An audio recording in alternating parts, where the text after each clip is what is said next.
I'm Scott. I'm Bill. And we're the Trade Guys. You're listening to The Trade Guys, a podcast produced by CSIS, where we talk about trade in terms that everyone can understand. I'm Alex Kissling, and I'm here with Scott Miller and Bill Reich, the CSIS Trade Guys. Thanks for listening to The Trade Guys. On today's episode, we break down the trade provisions in the Senate Farm Bill, the U.S. Japan intervention in currency markets, and the Trump administration's latest enforcement actions targeting goods linked to forced labor. All that and more on this episode of The Trade Guys.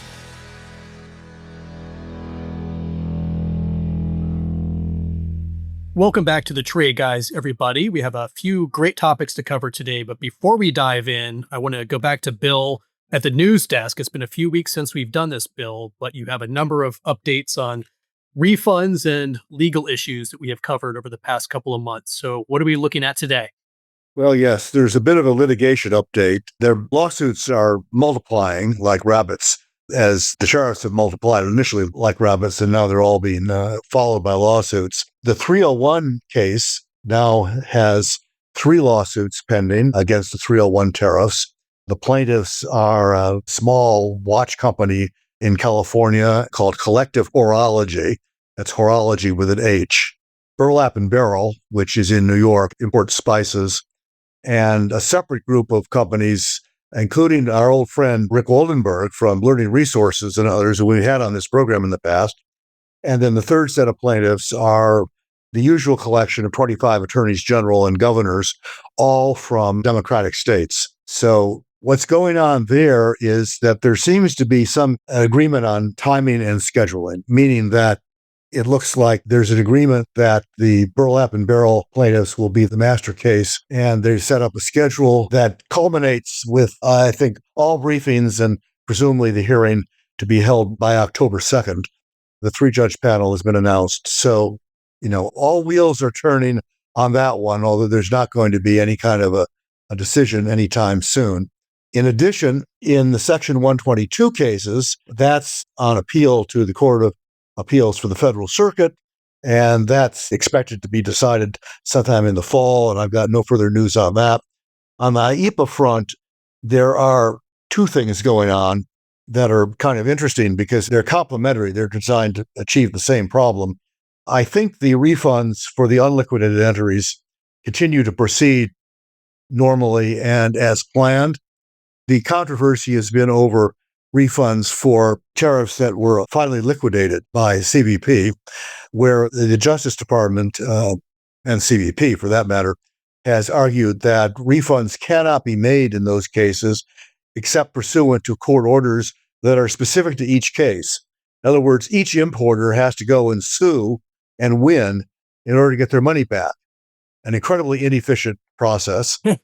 You'll recall when we began all this in the spring, Scott and I both predicted that the government could make it hard or easy.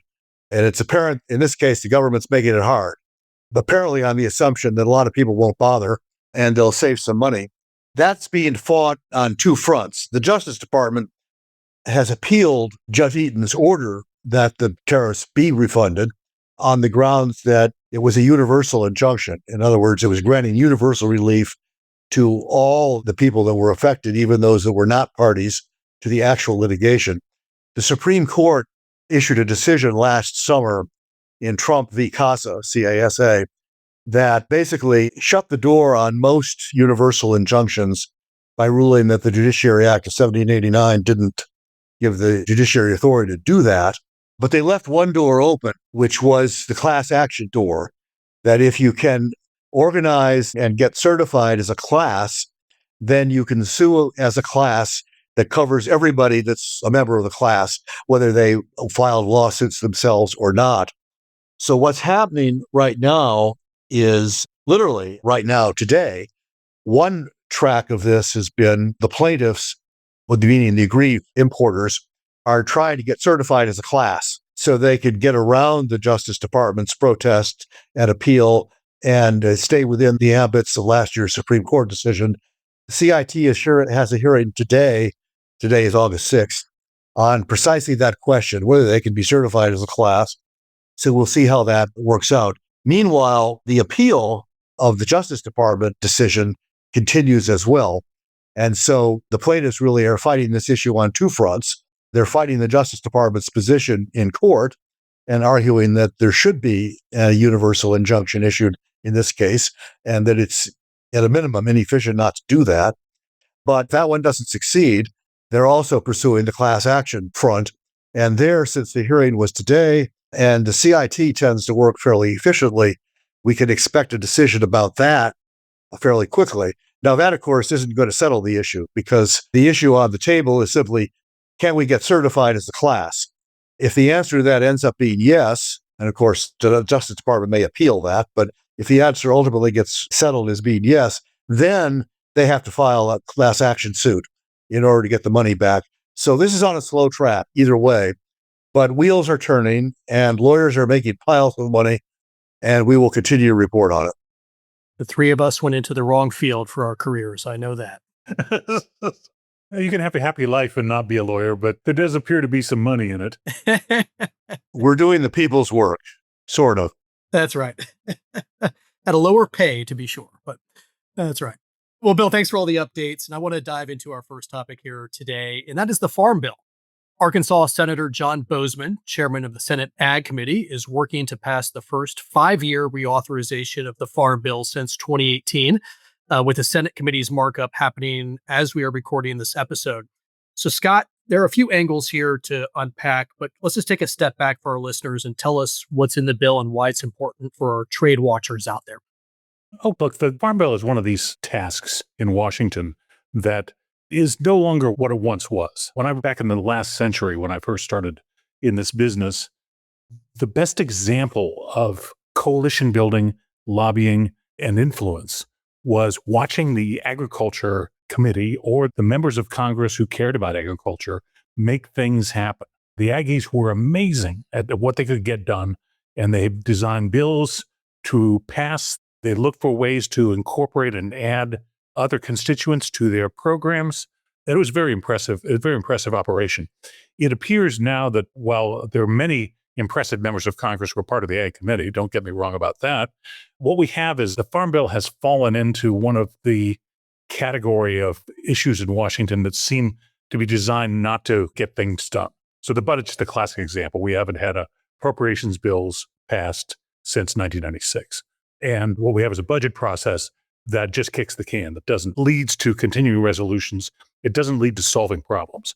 And now with the Farm Bill being in its third or fourth year of 1-year renewals, instead of their full 5-year renewal, it appears to be just one more casualty of function in Washington. But be that as it may, there are important issues to be worked out. The trade title per se is manifestly different than in past years, but one issue to keep an eye on, and one that will continue to cause tension with Europe, is the so-called geographical indication, or the naming of common agricultural products. Now, in the last round of the World Trade Organization, the Uruguay round, in the intellectual property section of the agreements, there was an attempt to deal with geographic indications. In fact, there are two kinds of them in that agreement. One is an absolute protection for geographical indications on wines and spirits. So, as an example, only bourbon processed in Kentucky can be called Kentucky bourbon. It is an absolute protection. Doesn't matter whether the consumer's confused or not. Good example is the company that markets Moët and Chandon champagne has vineyards in Napa Valley in California. The grape plants are from the Champagne region of France. They planted the same and used the same cuttings. So they have a grape orchard that produces the same grapes, and they have a product that is, at least in my poor judgment, is indistinguishable from the stuff that comes out of the Champagne region. But because Champagne is a place name and it is a spirit or wine, it has absolute protection. So Moët and Chandon's White Star, for instance, is a champagne, whereas when Napa Chandon or Chandon Napa, from the same cuttings with the same ownership, is a sparkling wine. Okay, now there was a lot of heartburn when this was first implemented because many places it followed the conventional naming, and there wasn't a lot of consumer confusion in things like wines grown in Napa Valley or grown in Australia or anywhere else. But there was real cost associated with changing There's been a stubborn demand from the Europeans to expand the list of absolute protections to things like hams and cheeses, and you name it. If it's grown in Europe, they want special protection. Keep in mind that geographic names are already protected from consumer confusion. So this lower standard does work. So if I were to market, Scott's #1 Parma ham and fail to mention that it's from processing in North Carolina instead of the Parma region of Italy, that would be something that would violate the rules as they are today. But the Europeans would like to go further. So this is one of these tripwires that is affecting more and more varieties of agriculture, and with more and more challenges as the people who originated these products and special things seek protection, and the rest of us are left. The funny thing is, Idaho potatoes, which is good enough for a license plate, famous potatoes and the Iowa state plates, but Idaho potatoes does not qualify in Europe as a geographic indication. Interesting. Someday I'll understand this or be dead. The U.S. argument here, right, is that some food names are so generic, and I think the examples I've seen are Parmesan and Gorgonzola, that it's kind of absurd to try to say that there's no middle ground to be reached here. But I guess the question is within the Farm Bill, as I understand it, and Bill or Scott jump in here, is that it kind of directs the USTR to make this a priority in trade discussions, although it doesn't bind them to do anything. Is that right? It doesn't bind them. It directs them to try to negotiate resolution on these issues. This is not a new problem. I mean, multiple administrations going back years have fought the EU, and before that, the European community on this issue. The American position has been bipartisan and clear. This is not a Trump thing. It is particularly a thing that applies in agriculture. It's a sore point, particularly in cheese, because there's, a lot of American production of cheese that is called Parmesan, even though it's not from Parma, or cheddar, even though it's not from, there actually is a place called Cheddar in England, or I guess they can't do Stilton in the United States, but it's a sore point for Americans. And one of the things, to the credit of the Trump administration, that they did was they built into a number of last year's reciprocal trade agreements a provision in which the other party agrees not to recognize those particular GIs. That's what we call them. It's not gastrointestinal disease.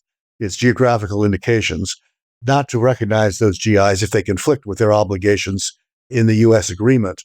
That's kind of untested yet, and it's awkward for the countries if they also have an agreement with the EU, because what the EU likes to put into its agreements is commitments by the other party to accept EU GIs, to acknowledge them, and to regulate consistently with that. So this is an issue that's going to get worse, I think, rather than better. I've never had much sympathy for it. I think it's an effort primarily in Europe simply to protect regional agricultural products. But people get very excited about it. And in the Doha round of trade negotiations, the conclusion of that ministerial in 2001 was held up for a day over an argument about feta cheese and whether countries outside of Greece, namely in that case Bulgaria, could be allowed to call their cheese feta. Well, the Bulgarian argument, I think, is we're next door. We border the country. It's the same cheese. So people take this very seriously. I'd also just comment that another element of the Ag Bill this year is a significant, doubling, really, increase in funding for export promotion and market access programs in agriculture. This is something that the farm community has wanted for years, and it's purely, it's a budget issue at one level. It's an expenditure of money of several $100 million. Can you just explain what we're talking about here? The government has several different programs designed to help farmers export more agricultural products. And some of it is agriculture promotion. Some of it is marketing assistance, helping them find customers, basically. That's not novel, and it's not actually restricted to agriculture. The Exim Bank does something similar. The Commerce Department does something similar. But of course, if it's an agriculture program, it's in the Farm Bill. It's not in other legislation. And finally, they've got a significant budgetary increase in both farm bills. So it looks like it may get through. Today, however, the Senate Agriculture Committee met to consider all this and failed to approve the bill by a 10 to 11 vote, which I thought was kind of interesting. The issue there, and this goes back to Scott's comment about agriculture strategy, the issue was not over any of the stuff we're talking about. The issue was over SNAP benefits. SNAP is the current term for food stamps, for those of you that are as old as I am. And one of the reasons why the ag folks were so successful in the 70s, 80s, and 90s, and even aughts, as Scott was talking about, is that basically they formed a coalition with urban members of Congress who cared about nutrition programs and food benefits, cared about food stamps. And the deal was that the urban representatives would support the Farm Bill if it had appropriate levels of SNAP benefits and nutrition assistance, and they go along with, whatever the Republicans wanted to put in the bill to help the farmers. And it was a convenient coalition that produced, 300 plus votes. The current problem they have now is both the administration and the Republicans want to cut back on the benefits. And that's unacceptable to the representatives of urban communities and been a difficult point of contention, not just this year, but it's one of the reasons why the Farm Bill keeps getting extended from year to year, because they can't reach agreement on this. The other thing that happened that I thought was interesting that does have some relevance to trade was that there's this other issue about whether or not people can sue for immediate health harm that was caused to them by pesticides or other chemicals that were not properly labeled. And courts have generally made that difficult, and for a variety of reasons. And Senator Booker, who is really more or less an urban senator, he represents New Jersey, but sits on the Agriculture Committee, had an amendment that would have allowed more individuals lawsuits on the pesticide issue. And that was rejected on a party line vote, as I recall.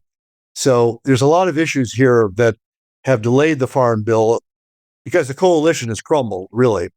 But they're probably large not trade issues. But we'll keep track of it, because one of the things that happens when this bill comes to the floor, at least to the Senate, the House has already passed the Farm Bill, by the way. So the action is in the Senate for the time being. One of the things that always happens when the bill comes to the Senate floor is there will be amendments, and there will probably be trade amendments. You can expect, speculating, maybe Canada dairy amendments, maybe GI amendments, who knows what, and probably China amendments as well, to the extent that we bring in Chinese agriculture imports, which we do to not the most significant thing we import, but it's there. So stay tuned. I think this is a fascinating debate. Let's move on here. And I want to turn next to some really big news over the past week, with the U.S. joining together with Japan to prop up the yen. The move came after months of sustained weakness in the yen, which has increased the cost of imports for Japan and raised concerns about financial stability.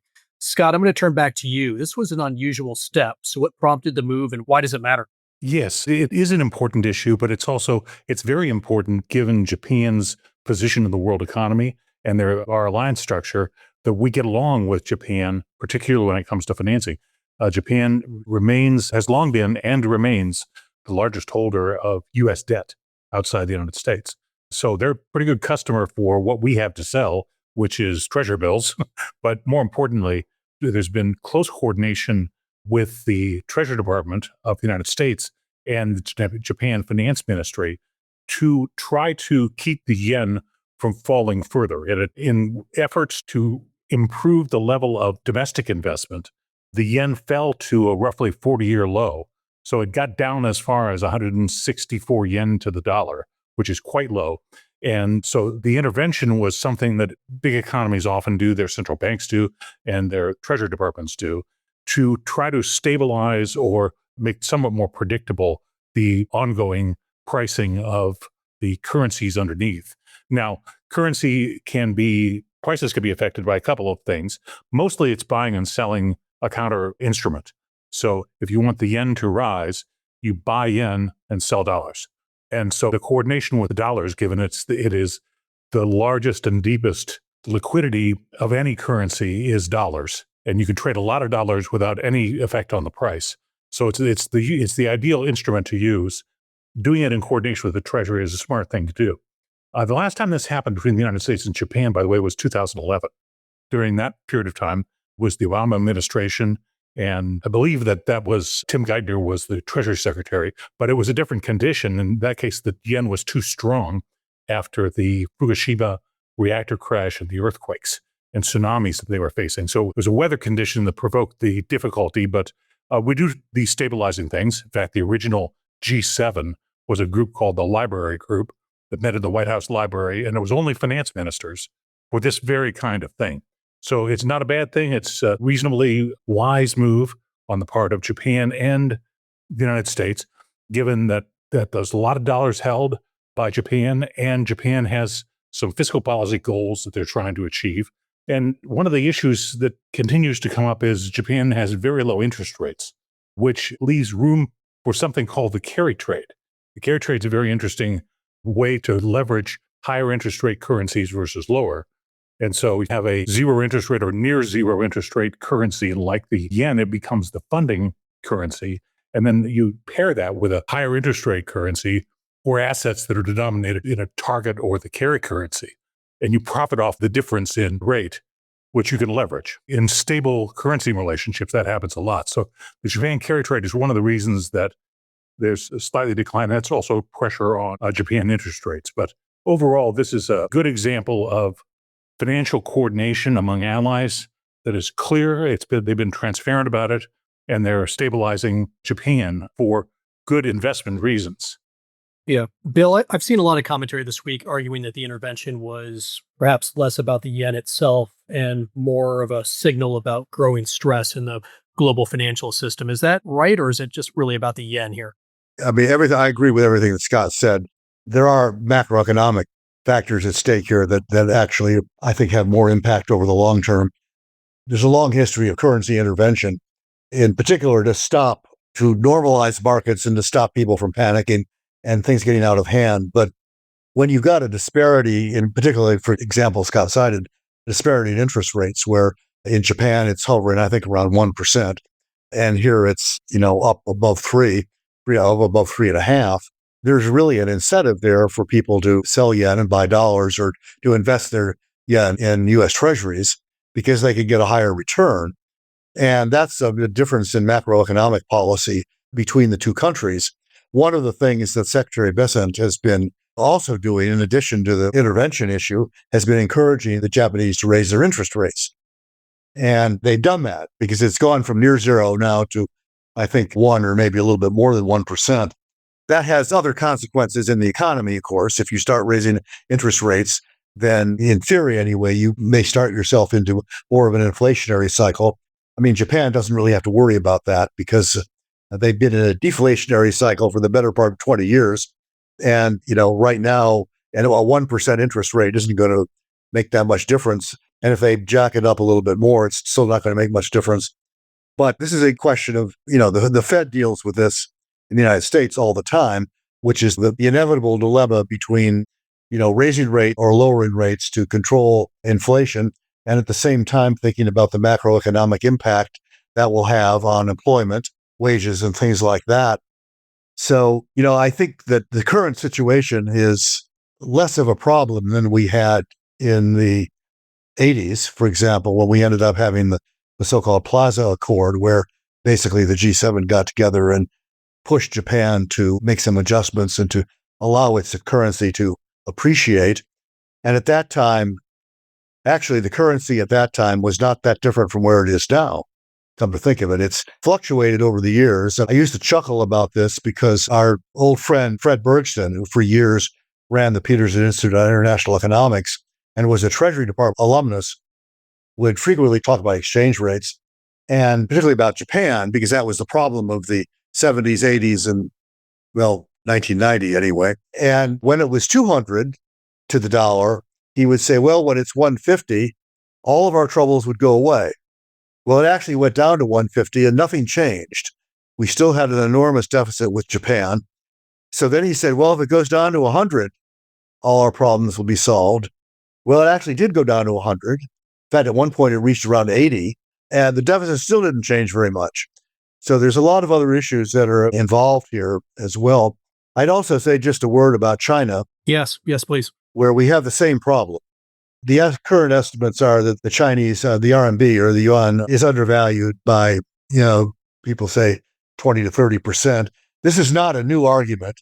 There was a huge debate about this in the Congress in the teens, in Obama's late first term and early second term. There was an amendment that was designed to impose basically sanctions on China if it didn't allow its currency to appreciate. It didn't become law, but it was a huge debate at the time. We may be heading back into that.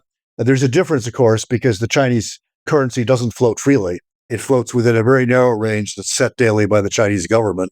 So it has, in fact, appreciated a little bit. It's been, in the worst case, more than 7 to the dollar, and now it's down into the 6 range. But from the estimate of a number of observers, probably needs to get down closer to 5 in order for it to reflect actual value. And of course, there's an edge to that particular debate too, because to the extent it's undervalued, that contributes significantly to China's $1 trillion plus trade surplus. Sure. Exports competitive, yeah. Because it makes their exports cheaper. Mm-hmm. It definitely has clear macroeconomic consequences for practically everybody. So that's another one of these issues that's lurking out there. It's harder to deal with through currency intervention since it's not a convertible currency and the rate is set by the Chinese government. The United States can't go in and start buying RMB in order to get the currency to appreciate. It really depends on persuading the Chinese government to do something that certainly would be in our interest, but would probably be in their long-term interest as well. Yeah, Scott, do you have anything on the China angle here? Well, China is a controlled currency, and because of that, there is not particularly deep liquidity on that currency outside of China. So settlements really don't happen in the RMB. For practical purposes, a domestic currency that is used in trades and settlements for Chinese goods. And as a result, it has fewer spillover effects. It's not part of the global trade and payments economy system to the extent that, say, the euro or the yen would be. So, but it's a sensitive one. China's doing its best to change that. They're trying to internationalize their currency. They're setting up alternative payment procedures that allow for settling in accounts outside the dollar and in RMB. They're making small progress there, but I think the number of international transactions that are settled in RMB is still well less than 10%. Yes, you got to find traders who want to settle in RMB and who trust the Chinese. Good luck with that.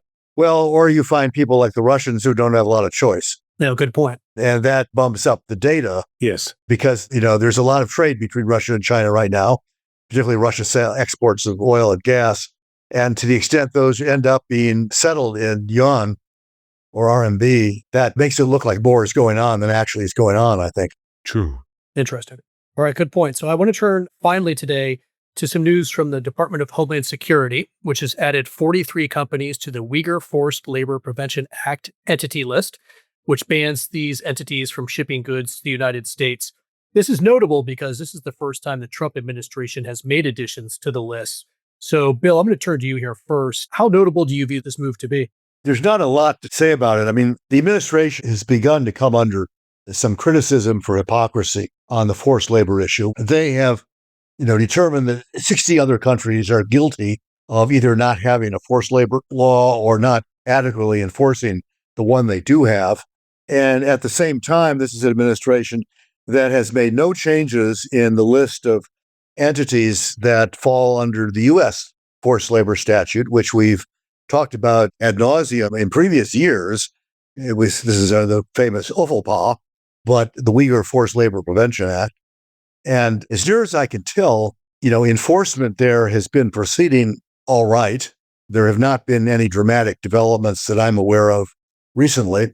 But one of the premises of the act was that the administration, whoever it was, this was enacted in the Biden administration, was that the administration would be diligent in searching out companies that in fact engaged in forced labor and to identify those companies for the public so that people would know who they were and could avoid buying from them. And it's now been, 18 months. The last update of that list was in January 2025, before President Biden left office. And so this is the first one in 18 months, which suggests that, probably their resources have been focused on other things. This is not a USTR issue. This is administered by the Treasury Department, I think, isn't it, Scott? Yes, with the Department of Labor providing input. Yes. Yeah. So, welcome development, I think, from the standpoint of UFLPA enforcement. I don't know the merits of the individual entities that have been put on the list. I think they're mostly, if not all, Chinese. But it does counter one argument that has been cropping up lately, that, the administration has been selective in its handling of this issue and has been very quick to criticize everybody else, but has not done much to expand its own efforts. It would be an awful shame to lose hypocrisy in matters like this, because we'd have to rewrite half the jokes of this program. So we can't rely only on irony. We just got to have hypocrisy. This is one of these examples. Well, we've said hundreds of times that there is no trade rule against hypocrisy. That's right. And this is one more example. Yeah. We utilize them well. And of course, this is an entities list that you really don't want to be on. No. Because the standard in this particular enforcement operation are basically guilty till proven innocent. You have to work to get off the list. And the U.S. government's wrong about a little less than half the time about what they've described and what penalties they've enacted on you. So it's a list you don't really like to be on. So it always contains some pushback, but there is at least some addition to the list, what we'll have to survive with for the moment. Yep, at least to the tune of 43 entities. So we're going to leave it there for today. Thanks as always to our listeners for joining us. We'll be back next week with a special guest episode. So we look forward to you joining us then. Take care, everyone. Thank you. Thanks.